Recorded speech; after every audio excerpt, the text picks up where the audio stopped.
Hey there, welcome. Thank you so much for taking a look at our on-demand basic admin session. I'm Erin Such, an education consultant, and I'll be your tour guide through the program. In this training, you'll learn all the ins and outs of the admin mode of the program, and at the end of the video, you'll be able to successfully set up your site, add teachers, parents, students, and other admins, and manage their accounts. You'll also be able to enroll students into courses and preview all of our courses as well. Let's get started by logging in as an admin.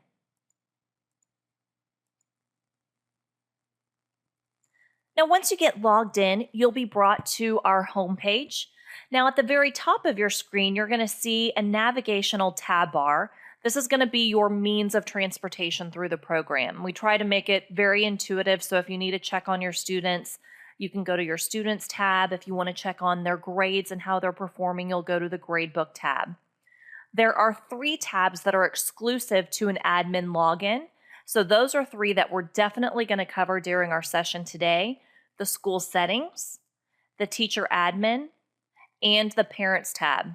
Now we'll visit a few other tabs as well, but they will be made available for teacher logins as well. Now on the home page, it's set up in a quadrant system. So this very top quadrant here, this will house your messages. You have your message of the day and your welcome message listed here. You might also see the concurrent number of licenses that you guys have, and that simply means the number of students that you can have working simultaneously. So if you have 10 concurrent student licenses, then you can have 10 students online and working at the same time. You could have any number of students who are actually on your site, but only 10 could be working simultaneously. Below that, we have your calendar. That's going to show your school days versus non-school days, and I'll show you how to get that set up in just a little bit. Over here in the top right-hand corner, you have your actions box. Now, this is for any admin or teacher who monitors students in the program. This is going to be your to-do list. These are all of the activities that require your attention. Maybe an assignment that requires you to grade it, or maybe a student has requested for you to unlock a quiz or a test, or maybe they've asked for help on a question. All of those items will appear here on your actions or in your actions box on your home page, so it's really easy for you to manage that information and make sure that you get those taken care of. Now, as an admin, it's important for you to know that we suggest that this gets cleared out every single day, because that is what will ensure your students' grades are up to date and accurate. And so that's something that you'll definitely want to pass along to your teachers. And the process of clearing that out, that is something that I'll cover with you in the basic teacher training session. Now, below the actions box, you have your new messages window. The messaging system in the program works very similar to an email, but it's just internal. So anytime you receive a new message from another user in the program, it will appear here. You could double click on the message to read it. Then you would be able to reply to it, forward it on to another user in the program, or archive the message. That's one really great thing about the program, is that you're not able to delete anything. And so all of your information, all of your communication in the program is housed right here for you. And so you always have a great track record of communication with students. Now let's talk about setting up your site so that it's customized for your students. We're going to do that on the School Settings tab.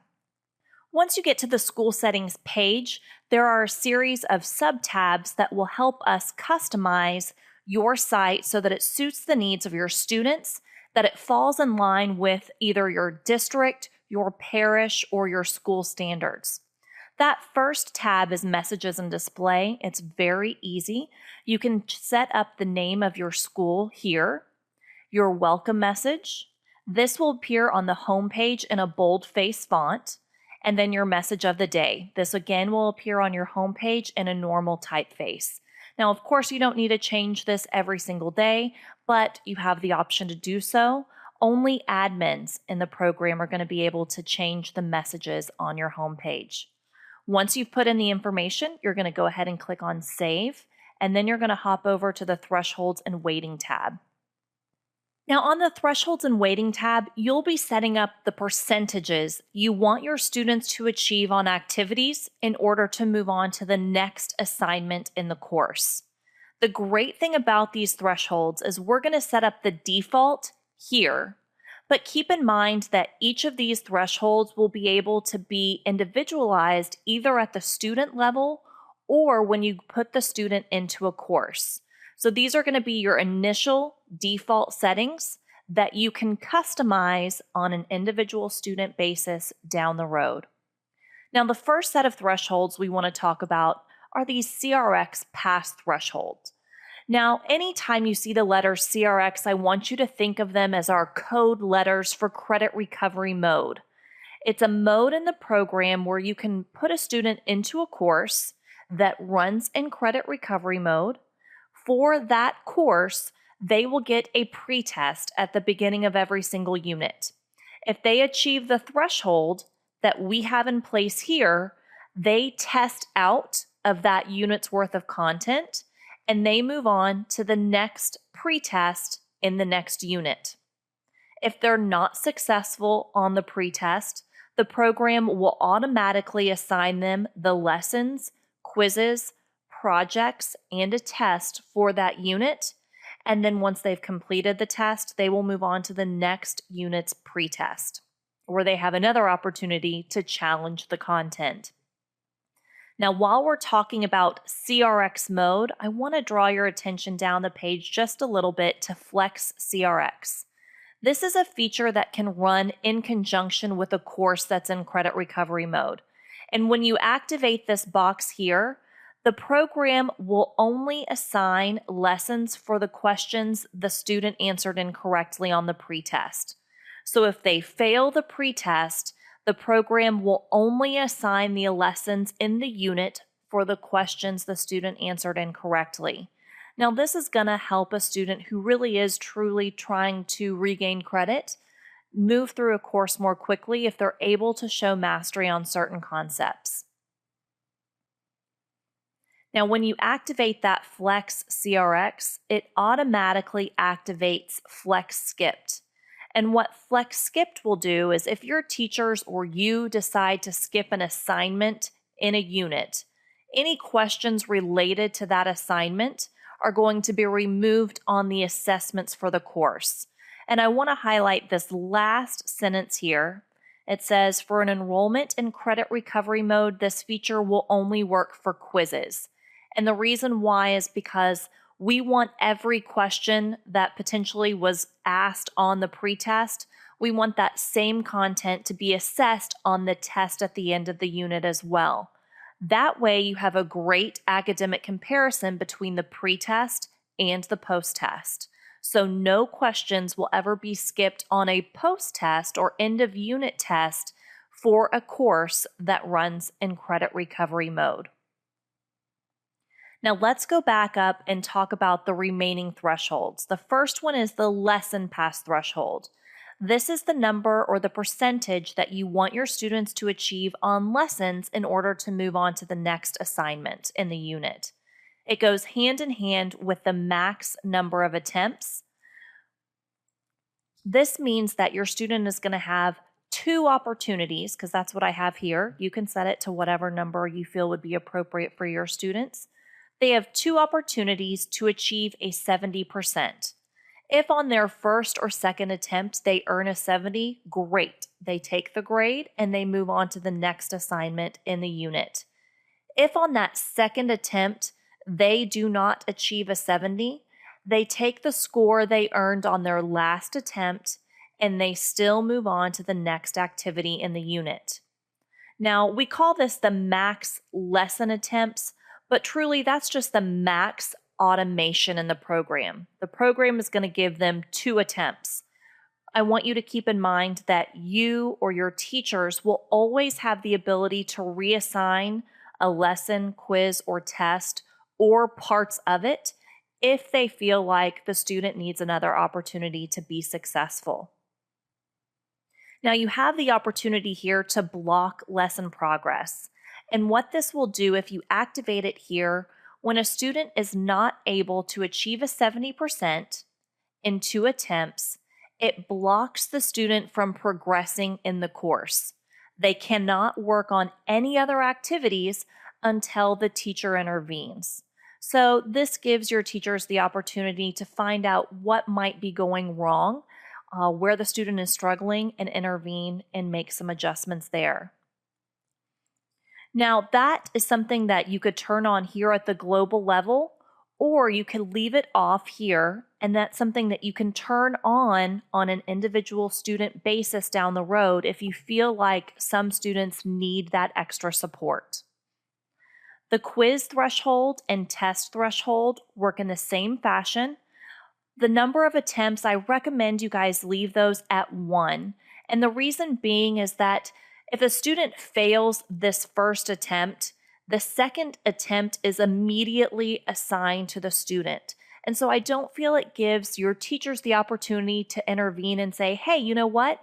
Why don't you go back and review lessons 1, 2, and 3? And when you do, I'll reassign that quiz or test to you.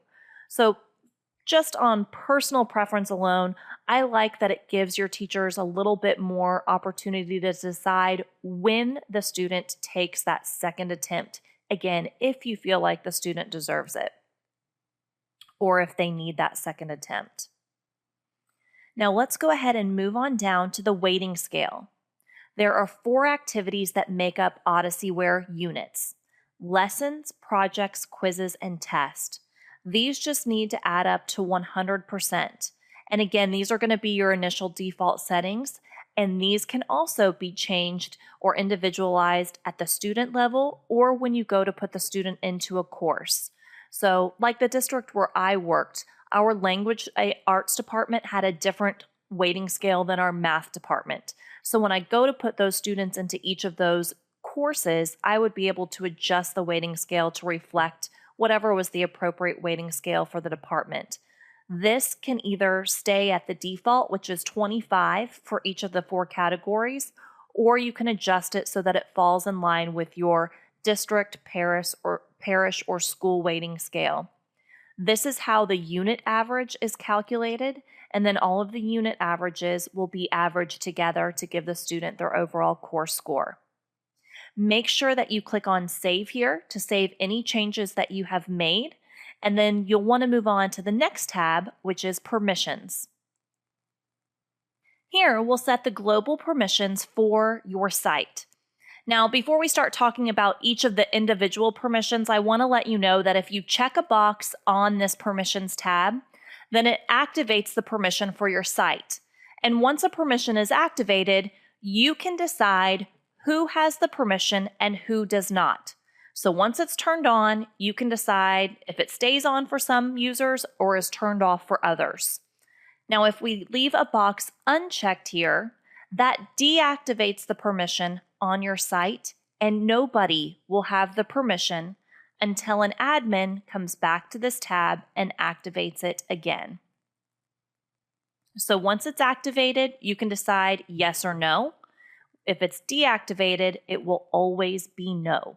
So think of this Permissions tab as kind of like the global circuit breaker for your site. The first set of permissions are the global permissions, and these apply primarily to the appearance of your site. The first is the theme selection, and that's really just the color scheme for your site. Now, if you want your students and teachers to be able to select their own theme and kind of personalize their experience, then leave this box activated. If you want everybody to see the same thing across the board, then just uncheck the box. To select your theme or your color scheme, you'll click on the word Change. Then you'll click on the Select a Theme box, and you can select from a few other colors. The background works in the same way. So if you want your students and teachers to be able to select their own background, you'll check the box here. If you want everybody to see the default, uncheck the box. You can change the default background here. There's a couple of different patterns, some wood patterns and some marble patterns on there as well. Allow messaging. This turns on the messaging system in the program. This will allow your adult users, your admins, and your teachers, you guys can message each other. Admins, you'll be able to message everyone in the program. Teachers in the program will be able to message the admin, other teachers, and the students who they monitor. Your students in the program, they're only going to be able to message the teacher who monitors them or reply to a message from another adult user. So if the admin or another teacher messages them, they will be able to reply to that message. But there is no student-to-student communication within the program. Now let's move on to grading permissions. The blank essay notification, this, whenever it's activated, will send a notification to the teacher whenever a student completes a lesson, quiz, or test and does not answer any of the essay questions. The program automatically grades those blank essays as zeros. So with this box activated, it sends a notification to your teachers letting them know that it's done so, that it has awarded the student a 0 for an empty response. That notification will come to your teacher through the actions box. Your teacher will be able to decide if, 1, they want to do nothing and give the student the 0 that they earned for not completing that essay, or 2, they would have the ability to reassign the essay to the student. If we left this unchecked, the program would still grade those blank essays as zeros, but your teachers would not be made aware of it. They wouldn't receive a notification. Now, under teacher permissions, the first one's pretty straightforward. Change password is going to allow your teachers to change their own passwords. You, as the admin, would always be able to reset a password for a teacher if they forget it. Change thresholds and weights. This would allow your teachers to change the threshold or the weighting scale for individual students or when they go to put those students into courses. I do want to let you know, if you ever want to personalize a student's threshold or weighting scale, you must check this box. If it's a permission that you want to tie down to just perhaps you as the admin or maybe the counselor who is enrolling the students into courses, then that's something that you can activate here and then turn off on other teachers' permissions. But if you ever want to individualize a student's thresholds or weighting scale, you need to activate this box. Skip questions would allow your teachers to skip individual questions on lessons, quizzes, and tests.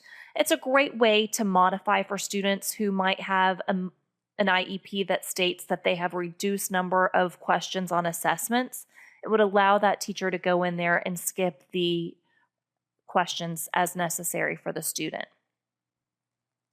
Now, as we move down to the student permissions, each of these permissions have positives and negatives. So I'll go through and explain what each permission will do, and then I'll kind of give you the positives and negatives so that you can decide what would be most appropriate for your students. Now, that student review test and quiz and the student answer key, those two work in the same fashion. The first one applies to the test and the quiz. The second one applies to lessons. And if you were to activate those boxes, when a student completes the activity, they would be able to immediately go back into the activity to view their performance and see the answer key. So the positive of this is that the student is getting immediate feedback. They know what they got right and wrong and what they should have selected. The potential negative here is that I feel like anytime you give the student the answer key, you also give them the opportunity to share those answers with friends who might be taking the same course and who might be ready to take that same quiz or test. Also, we talked about on the school settings tab how a teacher can reassign an assignment to the student if they feel like they need another opportunity to be successful. Well, if the student has this review test and quiz turned on, they might go in there and see what they got right and wrong and what they should have selected before the teacher has the opportunity to reassign it. If I were to give you my recommendation, I would recommend that these stay off and that a student who wants to review their performance on a quiz or a test could always go and see the teacher. And even with the student answer key turned off, your students would still be able to go back into any lesson they've completed to review the content. So if they want to study for a quiz or test, they can do that. They can go through, they can see all of the lesson content. They'll even be able to see their performance on the questions for the lesson. They're just not going to see the answer key. So personally, I don't feel like your students are missing out on a benefit if you leave these unchecked. With that being said, depending on how your students are using the program, it's going to determine whether or not you activate some of these permissions. For students who are working in a lab setting where a teacher is monitoring them on a day-to-day basis, you may leave those unchecked. Maybe if the student is working virtually or from home or in a hybrid setting, you might want to check these because it might be a day or so before their teacher is able to get back with them. So it's definitely going to vary on how your students are using the program. Now, the Enable Grading View, this will allow students who have not achieved the threshold on lessons. This is going to show them their performance on the questions when they get looped into those second and third attempts on their lesson. So let's say I'm one of these kiddos, I take my first attempt and I don't do so well, I fail, and so I get looped back in. Now I know which questions I got right and wrong, and I can just focus my attention on those questions that I answered incorrectly. I think it's a great permission for students who receive special services because it almost serves as a guided practice for those students. So positives, again, it serves almost like a guided practice. It really helps the student to focus their attention on those areas where they struggled versus having to rethink the entire lesson. The potential negative here is that you might have some crafty students who will abuse this permission. If I were one of these crafty students, I might say, okay, I'm going through on my first attempt and I'm selecting the first answer choice for every question. I fail my first attempt, and so I'm on my second attempt. Now I know which questions I got right and wrong. So for those wrong questions, I'm going to do my second answer choice. And they could continue on in that fashion and potentially achieve the threshold without actually going through the content. My recommendation here is you guys know your students better than anybody else. You know who would abuse a permission like this. You know who could benefit from a permission like this, and you could award it accordingly. Randomized questions and change passwords, those two are pretty straightforward. Randomized questions is just going to switch up the order of questions on student assignments, and then change passwords would allow your students to change their own passwords. Again, as an admin or your teacher, they will be able to reset a student password if the student forgets it. Down here at the very bottom, we have Writer.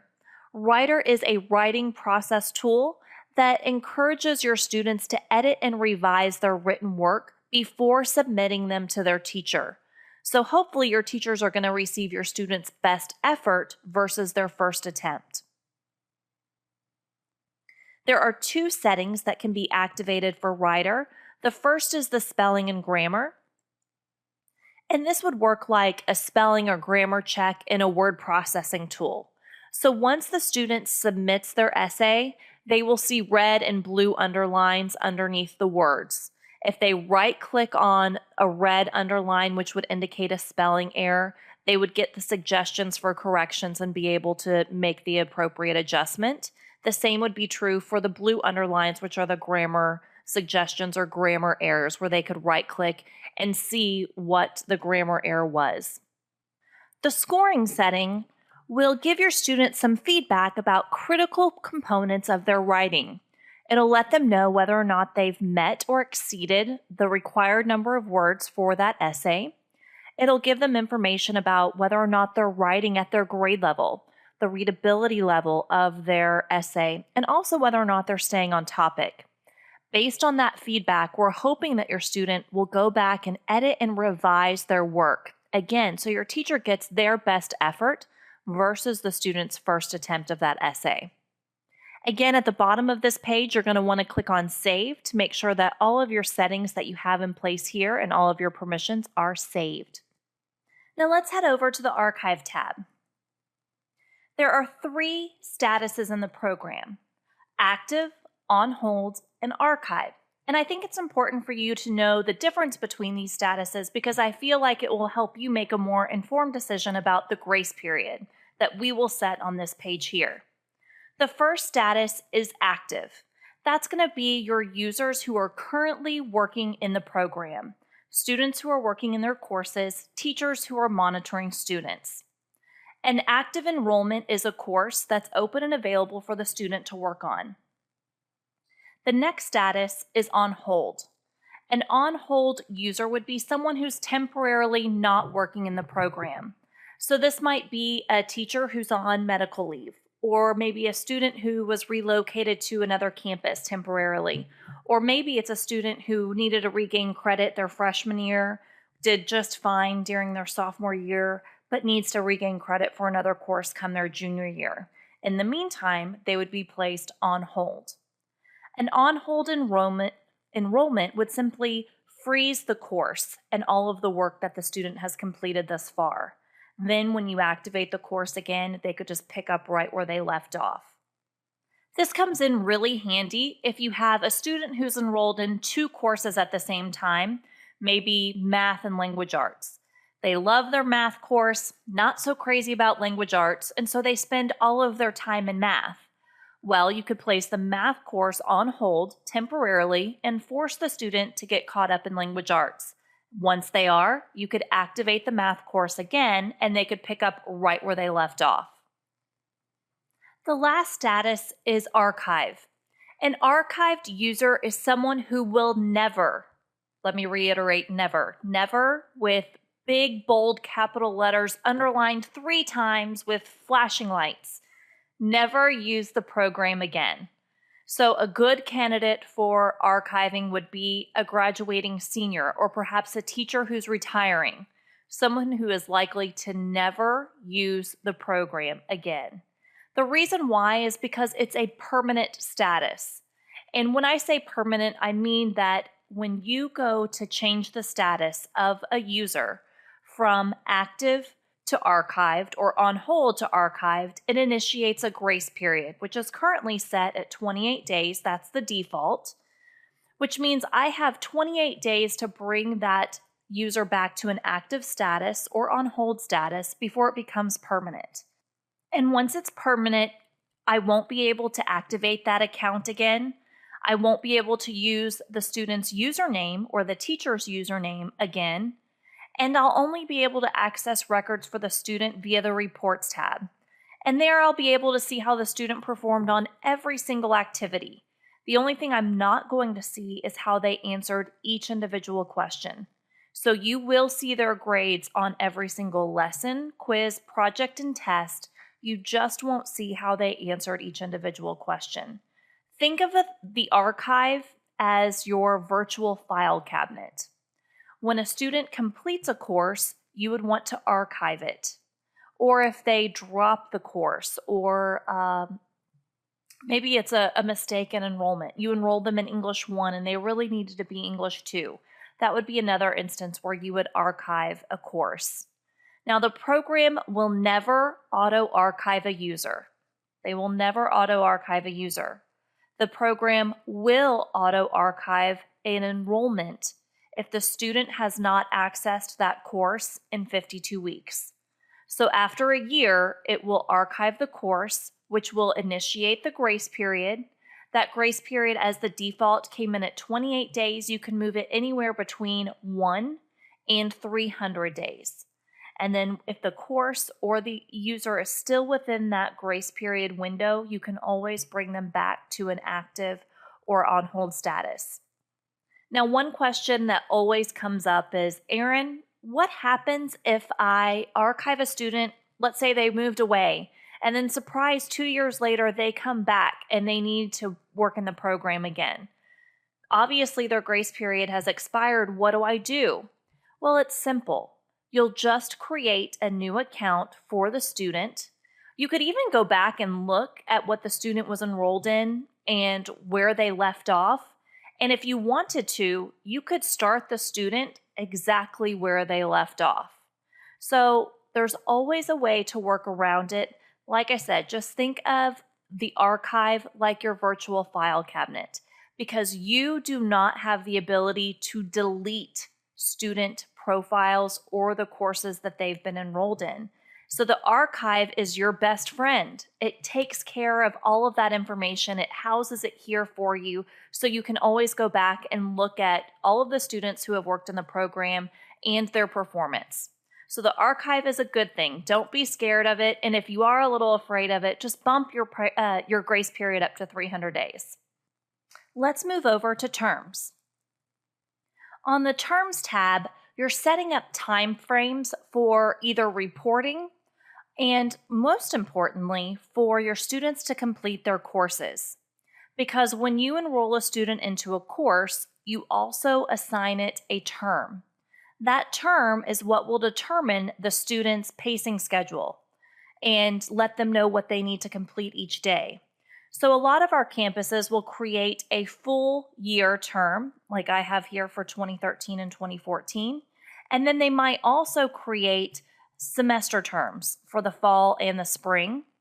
That way, if you have a student who's enrolled in a full year course and you want them to take the full year to complete it, you could enroll them into the full year term. Or if you're giving them a semester long course, you could put them in either the fall or spring term. And what the program will do is take the number of activities in the course and the number of working days in the term and evenly distribute the coursework. So the student will know what they need to complete each day in order to complete the course by the end date that you have in place here. Now, this is also going to be handy if you work on an accelerated block and your students are supposed to finish one course in a semester's time frame. Then you could assign them English 1 or biology for the first semester or the second semester, and it would automatically adjust the student's pacing schedule. So obviously they would have a little bit more to do each day than the student who was taking the full year to complete the course. And you can set this up so that maybe you have students completing courses in a 6 weeks time frame or a 9 weeks time frame. It's completely up to you. And you can see here that I also even put in a summer school term for last summer. Well, now that the new year has rolled around, I'm going to create a new summer school term for this summer coming up. So I'm just going to type in the term name and put in the start date for the term and the end date.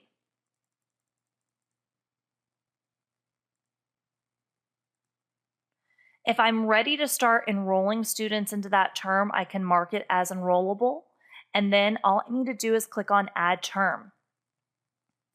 Once the term has been created, you can delete the term as long as there aren't any students enrolled in the term, or you could edit it. So you can come back here and change the name, the start, or the end date as needed. The one thing that's not being factored into the working days are the school holidays. That's something that you have to put in on your own, and you'll do that over here on the calendar tab. It's very simple to put in your school holidays. All you'll need to do is simply click the day of the week, and it'll mark it as a no school day. And it's saving for you every click you make. So for that summer school term, it runs through July. So I want to make the 4th of July a holiday. And when I go back to the Terms tab, you'll notice that it jumped from 25 and dropped it down to 24. And the great thing about the school days versus non-school days is that the terms and those no school days never inhibit your students from working. They can still log on if they have internet access at home and get to work if they're motivated. It simply means they won't have an assignment due that day. All right, we have successfully completed our school settings tab. Let's move on to the next tab that's exclusive to the admin login, which is the teacher admin tab. This is where we're going to set up all of our adult users in the program. To create a new teacher or admin account, simply click the button here. Filling out the Create Teacher Admin form is really easy. Let me show you how. First, you'll put in the user's first and last name, and assign them a username. Next, you'll give them a password. The password needs to be at least 6 characters long. It can be letters, numbers, or a combination of both. The only requirement is that it has to be at least 6 characters long. Then you're going to put that in one more time. Now you'll determine the role of the user in the program, whether they'll be an admin, a super teacher, or a teacher. We'll talk about the admin first. You are able to have multiple admins on your account, but be mindful that you will override each other. So you'll all have access to that school settings tab, and remember that school settings tab affects every single user on your site. So it's important that those admins realize that when they change something on the school settings page, they are changing it for every single one of your users. When you select the role, the permissions that we discussed on the permissions tab a little bit ago will automatically show up here to however we defaulted them on the page. If you had an item unchecked or turned off, then that permission would automatically show as disabled, and you wouldn't be able to change or activate that permission for that individual user. Any permission that we activated would automatically be checked here.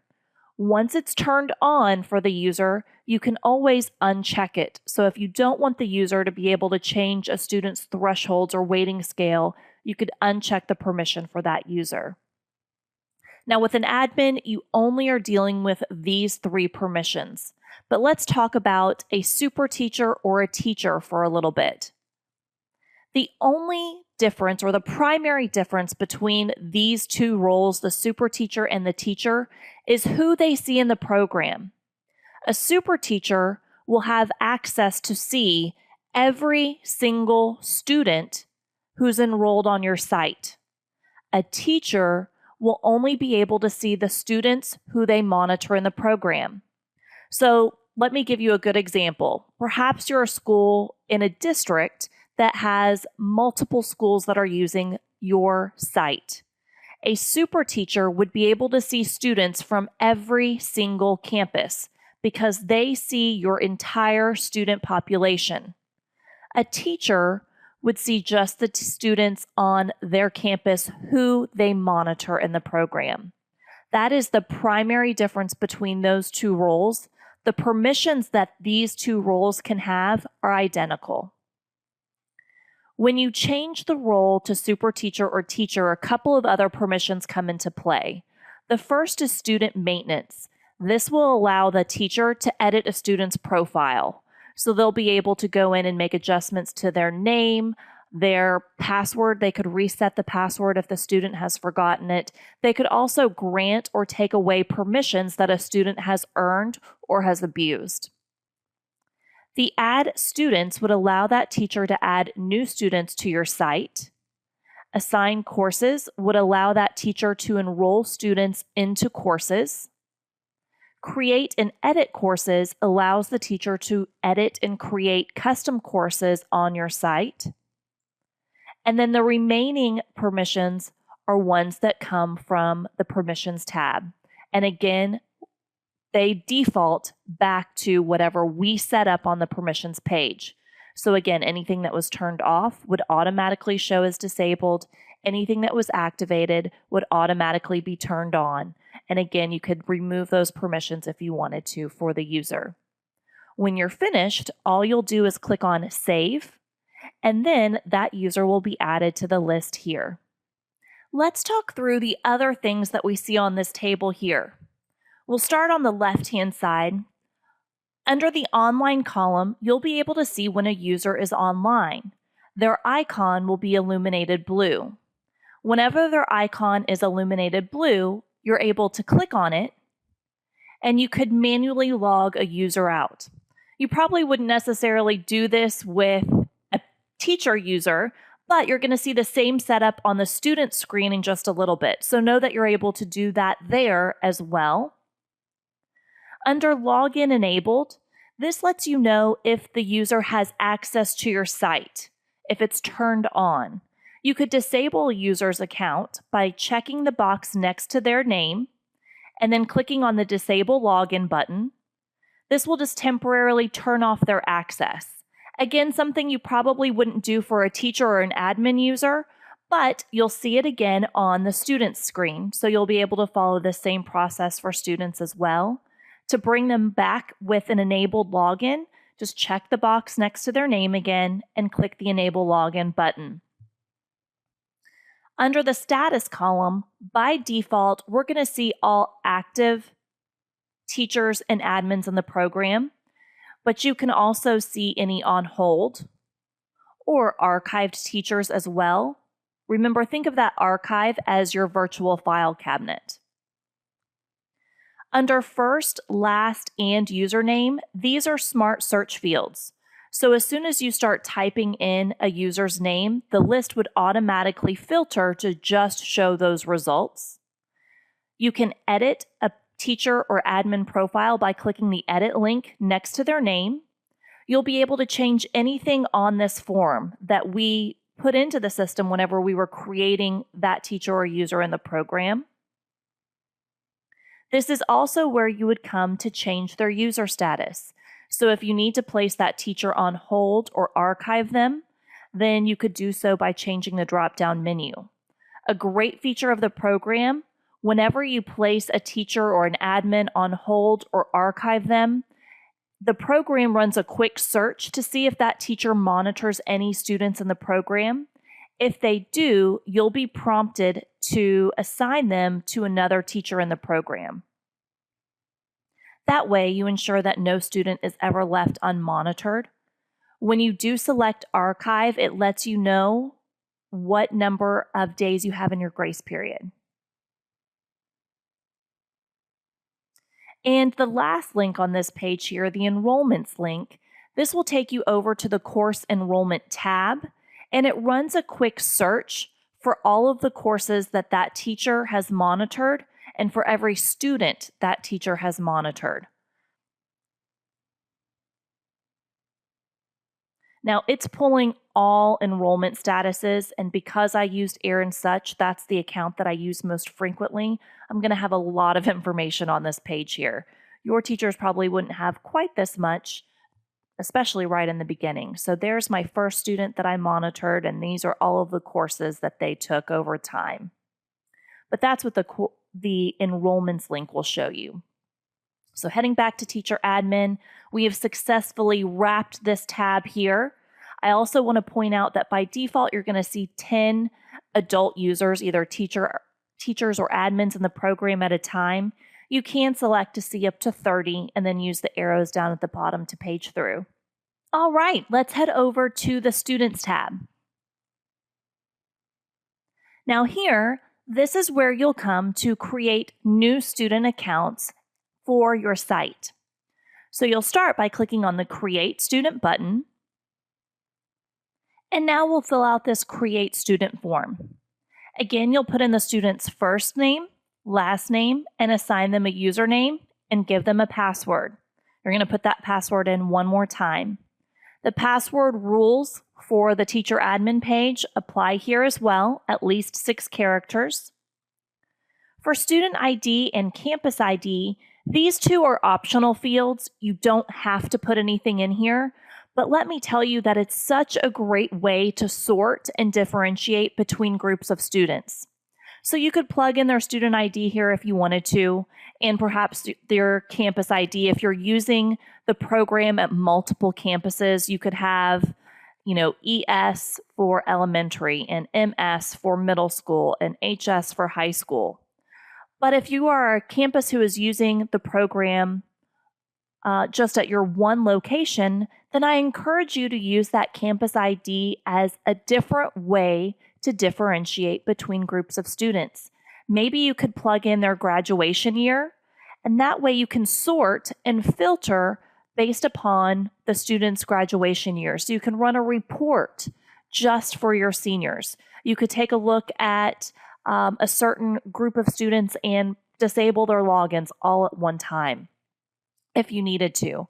So there's lots of ways that you could use this. Some campuses use their graduation year for the student ID, and for campus ID, they might use it as a different way to group students. So they might have night in here for students who are taking the program at a night setting, or they might have virtual for the students who are working in the program in a virtual capacity, or CRX for students who are using it for credit recovery mode. So be creative. Don't feel like you have to be limited to just student ID or campus ID here. The next item down is the default term. And I don't want you to feel like you have to be too definitive here, because you're going to have the ability to choose or select the term when you enroll the student into a course. Remember, what the term will do is simply set up the pacing schedule for the student. So this means if you select school term as the default term, when you go to put this student into a course, this will be the term that shows up first. And again, you always have the ability to choose at enrollment if you want to. So again, don't feel like you have to be too definitive.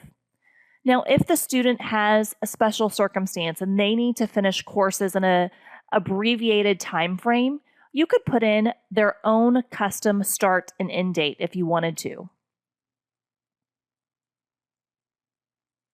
So you have that ability as well. Now, everything else on the remainder of this form will be very familiar, because these are the items that we tackled on the school settings page. First up, we see the thresholds in the weighting scale. So all of these are the default that you set up on the thresholds and weighting tab. Now, if you need to make adjustments for the student, perhaps based on an IEP, you can check the box next to personalized thresholds. These fields will become fields that you're now able to edit, and you can make the appropriate adjustments. So maybe if they had a lower threshold and maybe more attempts on their IEP as a modification, you can make that adjustment here. The next items that we'll see are the weighting scales. So again, if you need to make adjustments to that, you could personalize the weights and make the appropriate adjustments. Then we'll see the student permissions from the permissions tab. Anything that we elected to leave off would show as disabled. Anything that we turned on would automatically be activated, and we could take the permission away as we see fit. We have the background and theme selection for your students. The display planner is the student's dashboard for when they log into the program. It lets them know exactly where they stand in all of their courses. It lets them know what work is overdue, what work needs to be completed, what's coming up, and their overall progress for every course they are enrolled in. So that is something that you can leave on for a student, or you could turn off. The allow message send would allow that student to send messages to the teachers who monitor them or reply to messages from other teachers. And then we have writer and the settings for writer. So I know this form seems a little lengthy, but truthfully, you're focusing your attention on this top portion here, all the way through default term. Everything beyond that will automatically be defaulted to whatever your admins and you set up on the site. You only need to worry about it or the remaining portion of this form if you need to make adjustments for that individual student.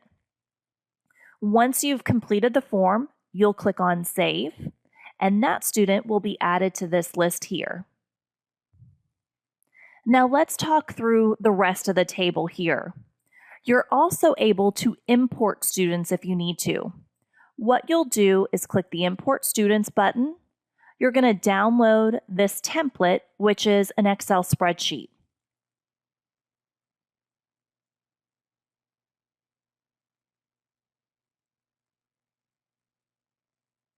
Let me make this a little bigger for you. So you're going to fill out 6 columns. You'll plug in the student's first name, last name, assign them a username and password. Columns E and F are optional, but they come in really handy when it comes to sorting for students. You'll also be able to run reports based on these fields, and I'll show you some examples of that in a little bit later in our session. Once you've completed this form, you'll save it. Then the next step will be for you to browse for the file and upload it.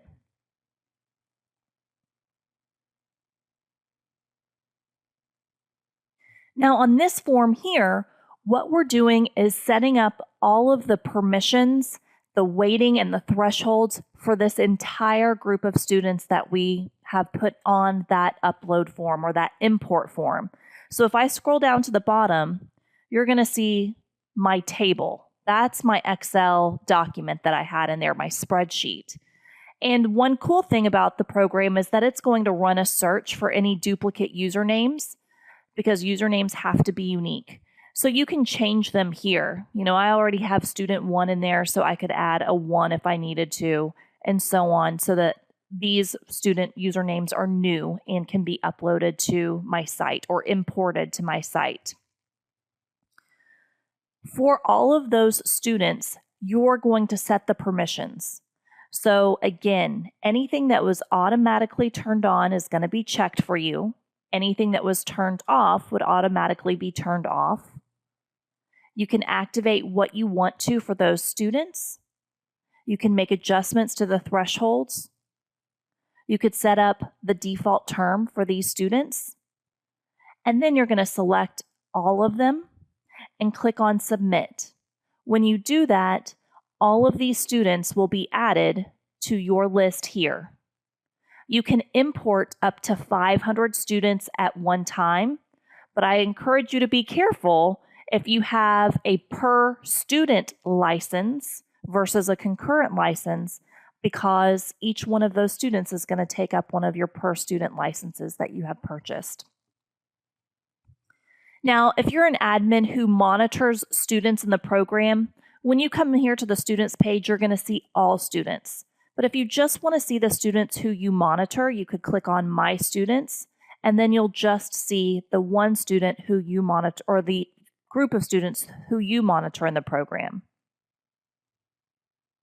Again, we'll be able to see when a student is online. Their icon would be illuminated blue. If it's turned on or if it's illuminated blue, we can manually log them off. The login enabled will work in the same capacity, but maybe I'm going to utilize my campus ID field to help me find all of my middle school students. I want to temporarily turn off their access and reserve my licenses for another group of students, maybe my high school students. So I used this campus ID field to sort and filter just for my middle school students. I batch selected them, and I can disable their logins all at one time. Their access is temporarily turned off, and when I'm ready for them to have access again, I would follow the same process of running a quick search, batch selecting them, and enabling their login. You could do the same for archiving students. So at the end of a semester or at the end of the school year, if you had used the student ID or the campus ID field as the student's graduation year, you could search for 2014, batch select all of the students who actually did graduate, and archive them all at the same time. It's definitely a time saver and will save you lots of clicks. If they're still within the grace period, you could follow the same process to unarchive them if you made a mistake. Under status, we're going to see active users by default, but you can see if you have any students who are on hold or any students who have been archived from the program. Student ID, campus ID, first, last, and username, all smart search fields. So if you need to look for a student, you can type in either their first or last name, and the list would automatically filter to just show you that one student. You can edit the student's profile. Under user status, this is again where you can place them on hold. You could also archive them here, but remember you have that shortcut on the table. And then you can change any information on this page here. You can reset the student's password as needed, and you could make adjustments to their thresholds, weighting scale, and permissions as well. The last button on this screen here is the Go To button. And this is a way for you to navigate in the program specifically for that student. So if you're ready to put Sally Sue into courses, you could head over to the course enrollment page. You could check on her courses on the gradebook. So this is a way for you to navigate through the program specifically for that student. Again, at the bottom of the page, you'll be able to see 10 items by default. You could elect to see up to 100 and then page through your students. All right, well, that is the Students tab and all the ins and outs and the things that we're able to do. Next, we're heading over to Course Enrollment. On the Course Enrollment tab, you'll be able to enroll students into courses. You'll also be able to see a listing of each of the courses students are enrolled into. To get started, what you'll want to do is run a quick search for the student that you're ready to enroll into courses. Select them from the drop-down list here and click on Search. This student, Sally Sue, is already enrolled in a couple of different courses. You can see her schedule listed down below.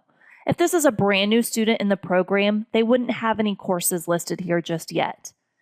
To enroll the student into a course, you'll click on Add Enrollment. You'll start by selecting the subject for the course you want to enroll the student into, and then the course. Any course that ends in 100, like 300 through 800, that represents the grade level. So Science 300 is science for 3rd grade. Science 800 is science for 8th grade. If you see a CA or a GA next to a course, that indicates the state. So these science courses here are for California. Also, I want to point out, I'm going to head to English Language Arts for just a moment. If you have a course that ends in a Roman numeral like English 1 through 4, that represents our high school level courses. English 1 would be their freshman year English course. English 4 is their senior year English course. Anytime you see a CCSS, that designates Common Core State Standards. The English courses for high school were recently rewritten, so they are aligned to the Common Core State Standards. You will also find that for our Algebra 1, 2, and Geometry courses as well. Once you've selected the course, you can decide if you want it to be, if you want the student to be enrolled in either the full term, the first semester, or the second semester. For all of the high school level courses, we've already divided these up for you, so you can decide what term the student will be enrolled in. The status for this course, if we want the student to be able to work right away, we will leave it at active. We also have the option to place the course on hold if maybe it's a future enrollment. Then we'll decide which teacher is monitoring that student in the program. And now we're going to set up the term. You can either select from the school terms that have been set up by you guys as the admins. You could select the student's term. This is what we set up on the student profile when we were adding them to the program. Or we could put in our own custom start and end date. This again sets up the pacing schedule for the student. Under enrollment settings, we can decide if we want that course to run in credit recovery mode or not. Be mindful that this will be the only setting you cannot change once we add the enrollment. So make sure you either want the student to take that pretest first. If that's the case, you're going to activate CRX mode. Or if you want the student to start with Unit 1 and Lesson 1, then you'll leave the CRX mode unchecked. Here you have the ability to block test and block quizzes. I always recommend a student who will be working on a campus in a lab that you block test, because that way you're ensuring the student takes those assessments in a monitored and proctored environment. They won't be able to access that test until the teacher unblocks the activity for the student. You could also determine if you wanted to block quizzes as well. Everything else on this form will be familiar. So we have the thresholds. Again, either these are going to be defaulted back to what we set on the school settings page, or if that student had an individualized threshold and weighting scale, that will be reflected here when we enroll the student into the course. But I could also make adjustments here as necessary if I check the personalized thresholds box. I can make any of those edits. Below the thresholds, we will see the weighting scale and then the settings for writer. Once you've completed this form, you'll click on Add Enrollment. You'll get a notification the enrollment was added successfully, and then the course will be added to the student's schedule down here. Once a course has been added, you can edit the enrollment. On the edit form, you can change the teacher who monitors the student. You could also change the status of the enrollment, but I'll show you a shortcut how to do that in just a moment. And then you can make adjustments to the enrollment settings with the exception of CRX mode. If we left it unchecked, then it's going to run in normal mode. If we checked it, it's going to run in CRX mode. If you made a mistake and you want it to be one way or the other, and you enrolled it the opposite way, I'll show you how we can manage that in just a moment. You could unblock all tests at the same time if that isn't working out for your students. You could also make adjustments to the thresholds, the weighting scale, and the writer settings on this form here.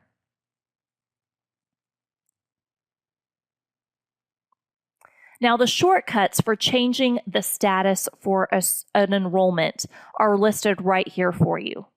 So once a student completes a course, you would check the box next to the course title, and then you're going to archive it.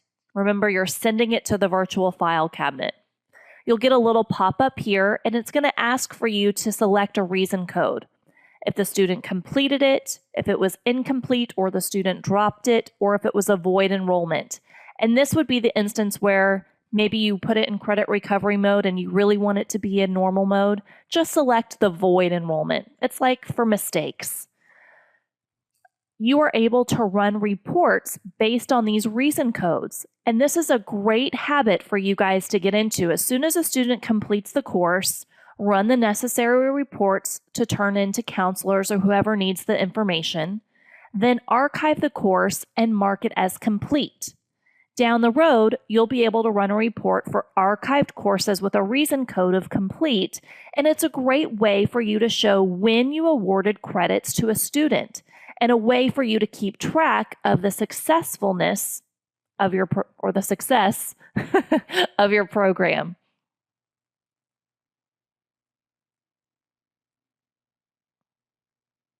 You could also follow the same process to place a course on hold, or when a course is either on hold or archived, you could follow the same process to activate it again.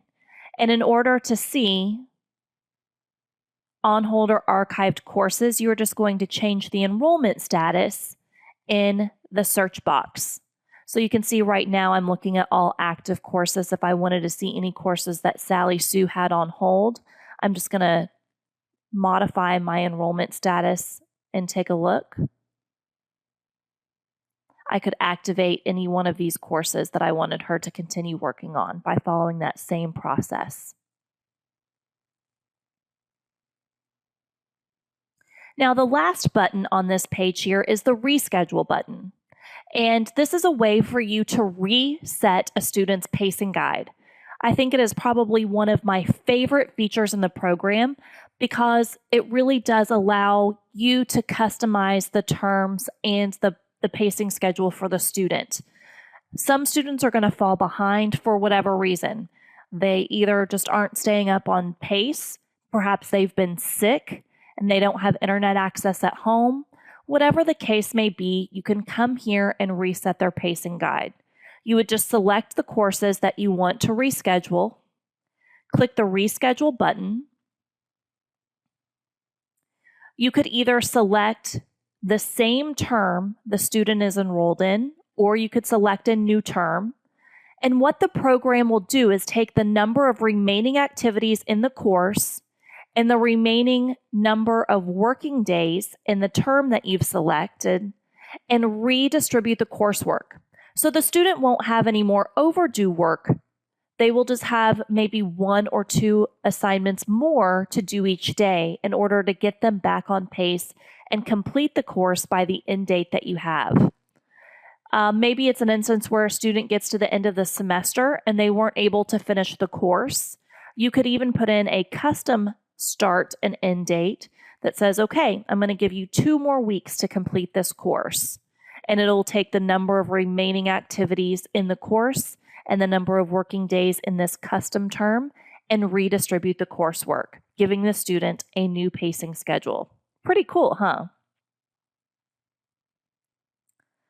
All right, probably one of the biggest questions that I get about the course enrollment tab is that sometimes our customers want to put everything into the search box.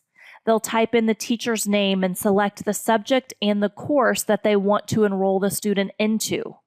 And when they do that, it will pull an empty search. So maybe if I want to put my student into, I don't know, world geography, it will pull an empty search. And they'll call and say, Erin, what's going on? I can't enroll the student into a course. And that's because you're searching for an enrollment that doesn't exist yet. So here, I want you to be very general. Just type in the student's name and click on search. Now, let's say you have several students that you need to enroll into Algebra 1.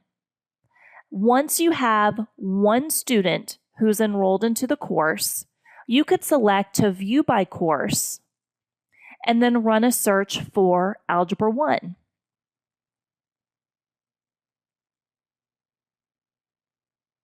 Now I can see a listing of all of my students who are currently enrolled in Algebra 1, but if I needed to add additional students to the course, I could click on Add Enrollment here. And now instead of selecting the subject and the course, we'll select the student.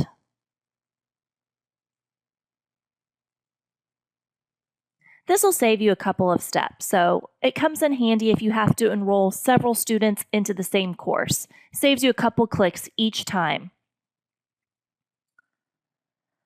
Okay, the last button on this page that we haven't discussed just yet is that Go To button. But you guys know what it does, right? It's a way for you to navigate through the course specifically for the student. So I brought up Sally Sue again. Here's that Go To button, and I can go to either the Students tab, Assignment Alerts, the Gradebook, or Action Required. All right, we're ready to move on to the next tab. This tab, again, is exclusive to an admin login, and it's the Parents tab.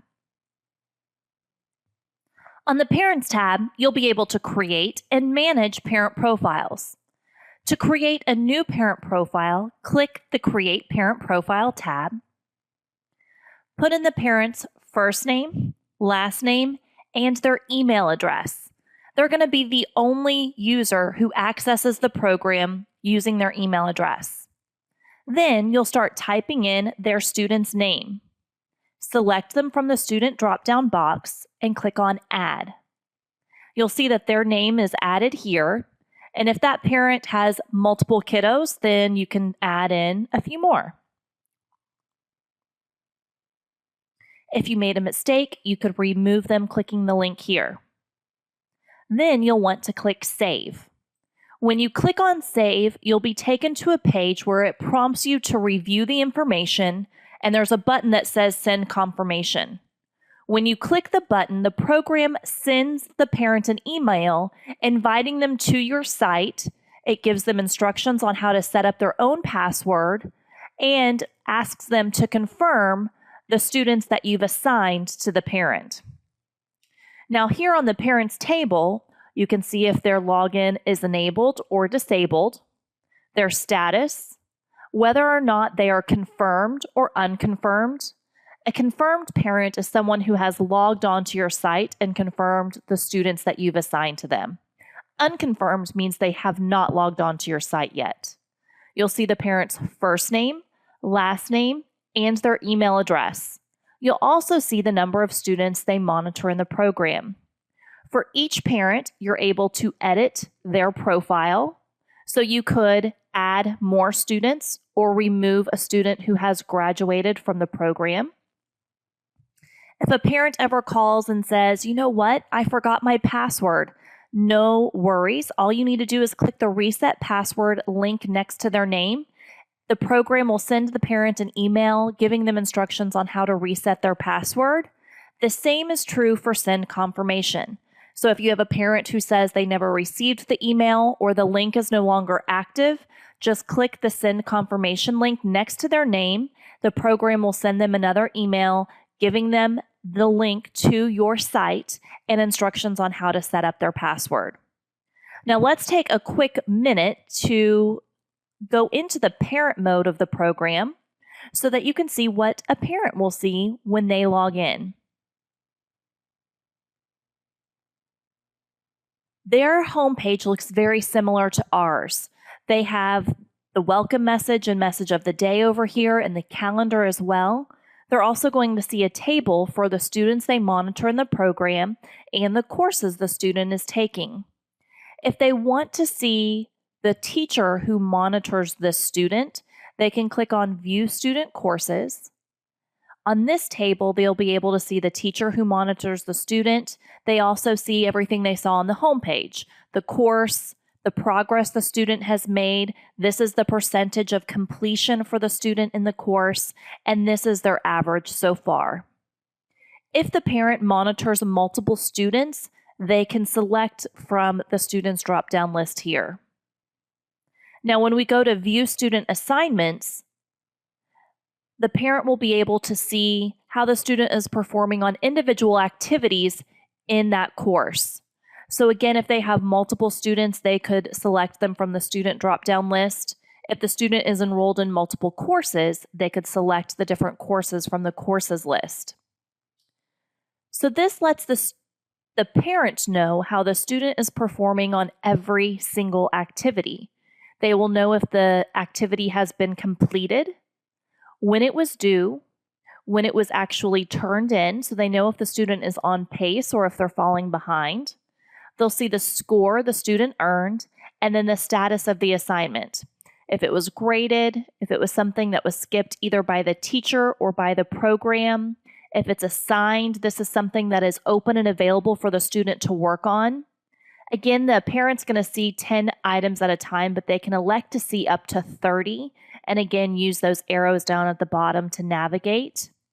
Anything that has a status of not started, this is something that is coming up for the student to complete. They won't be able to have access to it until they complete the activities that are right before it, that are assigned before it.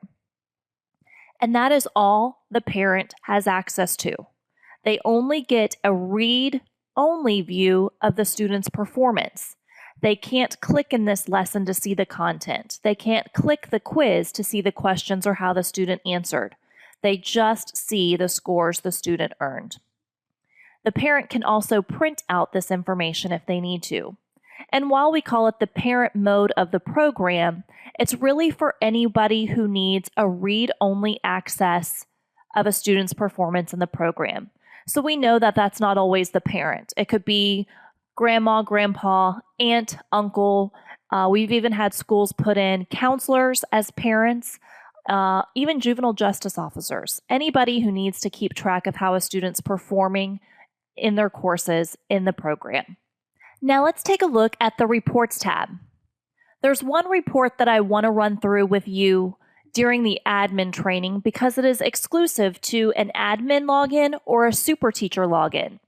And that's the faculty progress report. This will show you a teacher's to-do list, any items that are hanging out in their actions box. So you'll select a time frame. I'm going to go all the way back to the beginning of this school year through today. And I'm going to select my teachers. Now, of course, you could batch select everyone. I just want to run a quick report on myself. I'm going to run this as a PDF.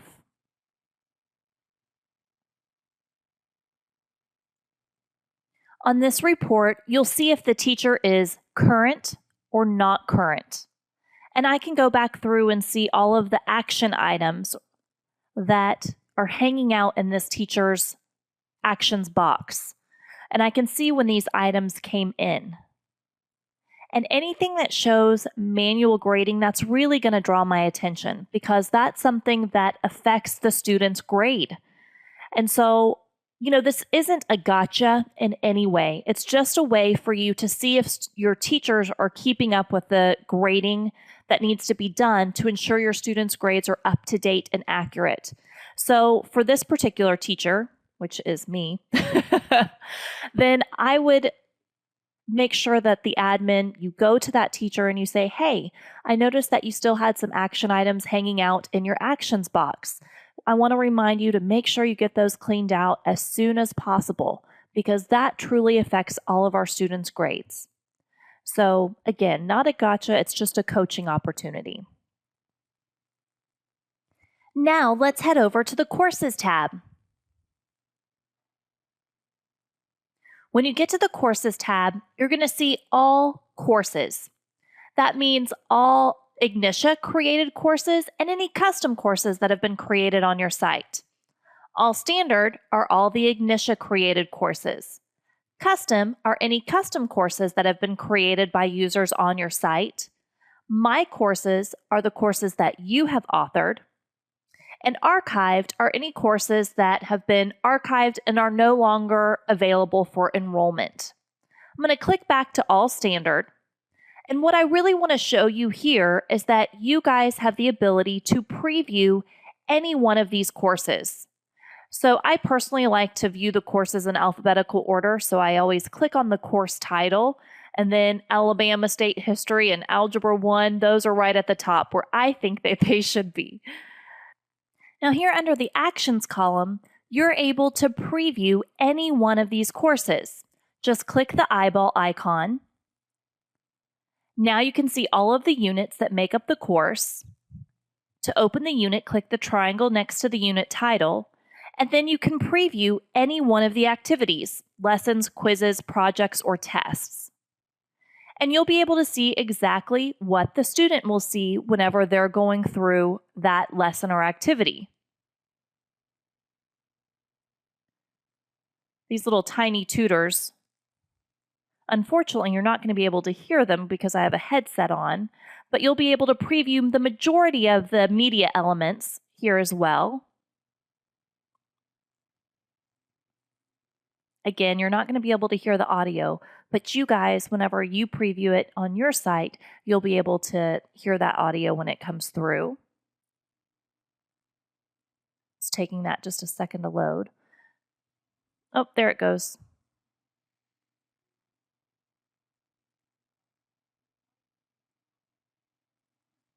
Pretty cool, huh? And she's chatting away in my ear. We also have transcripts for the majority of those media elements. Now, anytime you see one of these yellow triangles, that's a media element that we can't preview here in the preview mode, but your student will have access to it. And down at the very bottom, you'll see the questions that your student will be asked to answer. And you also have that answer key available for you. So definitely handy. I think a great way to use the Courses tab, especially for your teachers who may not even be monitoring students at Ignitia, they can use it as a resource. So they can open up the course that they teach in their traditional classroom, find some information that helps to support the instruction that they're doing in their day-to-day class, and then they could project that onto a whiteboard or a smartboard, and then potentially every single student could get the benefit of the program without jeopardizing the licenses that you have reserved for the students who might be using it for credit recovery or something like that. It's also a great place for your teachers to come and get ideas for questions for quizzes and tests. I know when I was in the classroom, I always got stuck handing out the same quiz and test each year. So it's a great place to come to revitalize their quiz and test bank or to make new forms or new versions of their assessments. So this Courses tab is a fantastic resource for all of your staff, every single one of them. because they can come in here and find the course that they teach and use the information that's already created by us to help support the instruction that they do in their classroom. Now, the last thing I want to show you guys is the help link. Down here at the very bottom of your screen, there's a link that's titled Help. When you click it, you're going to have access to our tech support and customer service numbers. And I know you've probably been jotting down questions throughout our entire training today. So these are going to be the folks that you'll want to call to get those questions answered. They are both fantastic groups of people, and they'll be able to answer any question that you have or put you in touch with a trainer who will be able to help you. You also have access to our email support and our training support site. On that training support site, you'll have access again to our email support as well as our tech support. When you click on resources, here you'll have our user guides for each mode of the program and several of the features that you'll find as you're working through Ignitia. There are quick start guides for each mode of the program as well. Those are just going to get you up and running. Here are the system requirements for the program. And we have on-demand tutorials, probably where you're watching this one right now. If you want a quick refresher from our session today, I encourage you to take a peek at the Jumpstart admin mode. That will just give you a brief overview of everything we've covered today. Well, I want to say thank you so much for taking the time to watch our on-demand video today. And I want to say you are not alone. If you have questions or you need help or extra support, that's what we're here for. So don't hesitate to give us a call or shoot us an email. We are here to ensure you have the best experience when you work with the program. So thanks again for joining on. Have a fantastic day.